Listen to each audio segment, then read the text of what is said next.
Hello साथीहरू, के छ? सबैजना सुन्छ हुनुहुन्छ ल, म पनि एकदम सन्चै छु। केदारनाथमा यस्तो पानी परेको थियो कि बिजोक तरिकाले अहिले अलि चाहिँ रोकिएको छ। त्यही भएर चाहिँ म एउटा भिडियो बनाउँदैछु होइन। एकदमै पानी रोकिरहेको यहाँ। मौसम अहिले चाहिँ अलिक सफा भइरहेको छ। यात्री चाहिँ अलिक बिरामी रहेछ क्या। होइन मैले यात्री सुतिरहेको थिएँ घोडामा। यात्री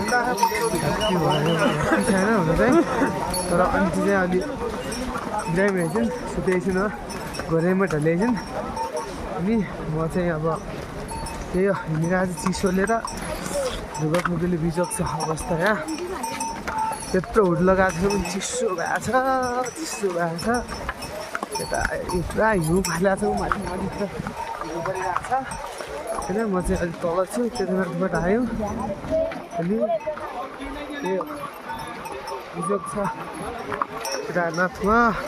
पानी पर्नु पनि लगातार परेको थियो क्या। अहिले बिहान 6 बजेबाट अहिलेसम्म पऱ्यो, त्यहाँदेखि 1 बजीसम्म पऱ्यो होइन।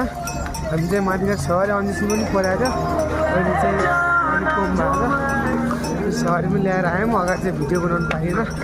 त्यही हो, सबैमा माया छ साथीहरू। यहाँ चाहिँ गाह्रो छ केदारनाथमा।